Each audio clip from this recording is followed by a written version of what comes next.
Okay, hi everybody. We are here to do our very first virtual award ceremony for Telling Tales. So I know this feels a little strange and weird, but excited that we can be together. So our very first award is our Community Advocate Award, which is to recognize outstanding service as a community member committed to underserved students, social justice, and education for all. And this award is going to Linda Edwards Brown. Woo woo! Linda recently retired from the Washtenaw County Trial Court as a Juvenile Division Administrator, a position she held for more than 20 years. And I remember meeting with Linda shortly after I started at SAC 8 years ago. We met at a coffee shop in Carytown, and I remember feeling a little bit intimidated. I had a lot of dreams about how our community could better support students involved in the juvenile justice system. And I wasn't sure how to share those dreams, and I wasn't sure what her response would be. But what evolved was a really beautiful partnership, because Linda had dreams too, and she cared and cares deeply about the youth in our county. The intimidation factor I soon learned was because Linda has high standards, as she should.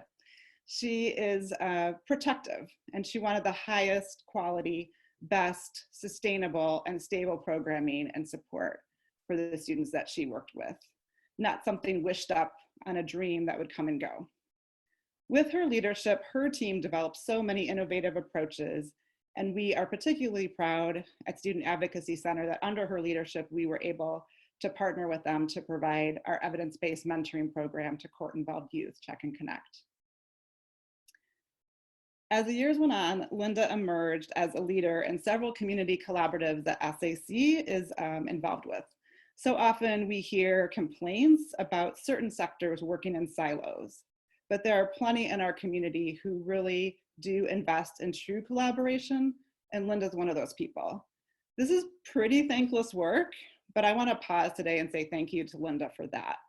You provided so much leadership, Linda, in our county school justice partnership, and even more in sustaining the Washtenaw Alliance for Children and Youth. WACY is a collaborative of more than 20 youth-serving agencies, and it lost its funding.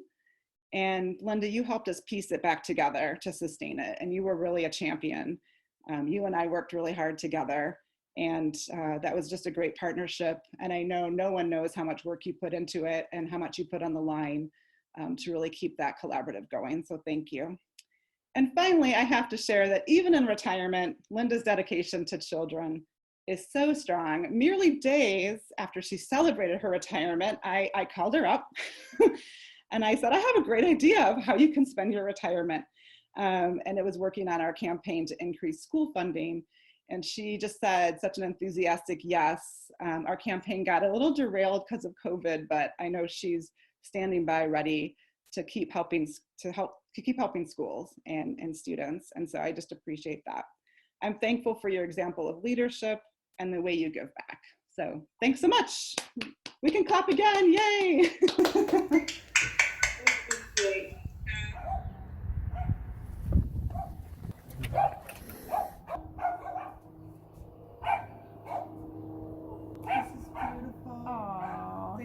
So first and foremost, I want to thank Perry and the Student Advocacy Center Board for this beautiful, beautiful award. I have moved it around in different spots in my house, trying to figure out where it looks best. So I'm really excited and feel blessed to have this. So thank you for that. I also want to acknowledge Ruth Sweifler for her vision, and Margaret Harner for her efforts in the 90s to solidify the relationship between the Student Advocacy Center and the Washtenaw County Juvenile Court. For over 30 years, the Student Advocacy Center has been the place where court-involved youth who historically struggle in school have found success. Minority youth in Michigan and nationwide are more likely to enter the juvenile justice system than the youth population as a whole. The juvenile court was established as an alternative to the punitive criminal justice system, to support young people's individual strengths and to help them on a path to success. However, the collateral consequences of a juvenile court conviction punishes youth by limiting their ability to move forward after they have complied with court-ordered requirements. Collateral consequences are the byproducts of juvenile court involvement and can affect practically every aspect of a young person's life, including employment, housing, education. These consequences disproportionately harm youth who are already most at risk, in particular, Black male youth. These consequences are unique from those in the criminal justice system, primarily because they defy and prevent the rehabilitative purpose of juvenile court. Few juvenile court stakeholders, not to mention young people, understand the breadth of harm that youth face as a result of their court involvement. This lack of understanding underscores the need for knowledgeable and passionate advocates. Advocates like Perry, advocates like Ruth, advocates like Margaret, and the staff of the Student Advocacy Center.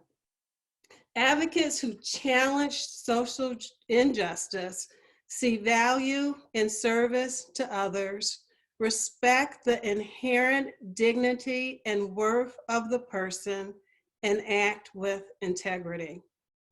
My First Lady, Michelle Obama, said, when you've worked hard and done well and walked through the doorway of opportunity, you do not slam it shut behind you. You reach back and you give other folks the same chances that help you succeed. So to Perry, to the Student Advocacy Center Board, to the staff of the SAC, and to every child whose life I have had the pleasure to touch, thank you. Thank you. Thanks so much, Linda. I think I said to both of you, I wish so much, because you both mean so much to me and the agency. I wish I could see you on stage getting the applause that you deserve, but just know it will happen virtually. You get the award, yeah. Yes. So our next award is the Educator Advocate Award. And this is going to Kelly Mickel. So let's give Kelly. Yay! Woo! Kelly is recognized for outstanding service as an educator committed to underserved students, social justice, and education for all. Kelly is a principal at Erickson Elementary School and Ypsilanti Community Schools. And it said in your bio, Kelly, 5 years, but that doesn't seem possible. It's more than that, I think, yeah. At Erickson. Okay, yeah. 7 altogether. 7 altogether. One of the first times I really got to work with Kelly was several years ago when I got a referral for a student really struggling behaviorally in her school. As advocates, our goal is always to come together and really collaborate with the school, but Kelly really took that to the next level. She exuded warmth and respect for everyone, for her team, for the parent, for the student, and even the advocate. She intuitively understood the power of working together, brainstorming together, trying new techniques together. She understood that solutions don't happen overnight. And together we did find solutions. And I learned new things. The school learned new things, and so did the family. And this young boy had the most successful year of elementary school that he had ever had. The thing that is amazing about Kelly is that this isn't even remotely rare. She didn't just treat me kindly because I'm the executive director of the Student Advocacy Center. Story after story has been shared by my team who works in Erickson. They're there often working with different students. And what they told me, more than one person, multiple people who were on the Zoom call, that things are different in Erickson, that Kelly's leadership is so positive and strength-based. Finally, I really appreciate Kelly's willingness to be a leader and share what she knows. She co-presented with me at a statewide conference on alternatives to suspension. We had a huge room of people. It was a little intimidating, and it was so nice to have her perspective and partnership at that huge presentation. And she also worked with Student Advocacy Center and many others in the Ypsilanti Community School District on a committee to establish values and procedures around school discipline. And she just showed a tremendous amount of positive energy and leadership, bringing people together to really forge new policies and systems at that time. So Kelly, we know how hard you work, the long hours you put in, and we just want to thank you for your hard work, for the heart you put into this work, and the way you just value everyone for who they are. Thank you.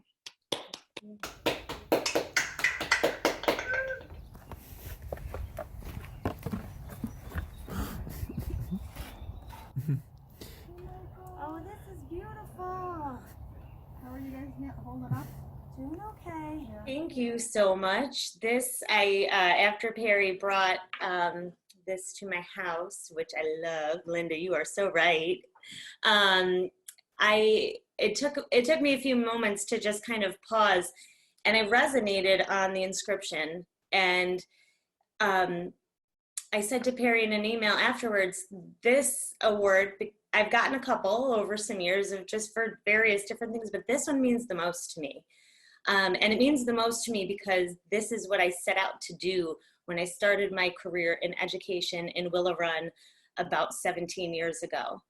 And I'm now in my 7th year as a principal, and I became a principal because I felt like I could have a bigger impact on kids if I was in that role as opposed to in a teaching role. And I started out at Ypsilanti New Tech High School, which is where I learned about Student Advocacy Center and working with advocates. And one thing that is important to me is that partnership that we can forge with one another to do what's good for kids. I know that oftentimes you might hear in the world of education that, they're bringing an advocate. And my response is always excellent, because that's more hands on deck to help the student, more resources for that student, and just more minds showing that family and that student that we care and we want to help them get their child where that we all know they can be. And so I've always embraced all of the advocates, and it's fun to have Al and Ben here in this Zoom because they're on the ground every day. And Christina, recently I've started meeting you at Erickson and your assistance with everyone and everything. And I just think that the more, it truly takes a village, right? It can't be one person or another. It's got to be the collective whole to make that positive impact, because we know students who are impacted by trauma, who have experienced really severe things in their life, do the best when they have safe and supportive adults in their life. And so the more that they have, the better. And that's always been my goal, learning for all, whatever it takes. And so I really appreciate this. I'm so grateful for the recognition. So thank you so much. Yay!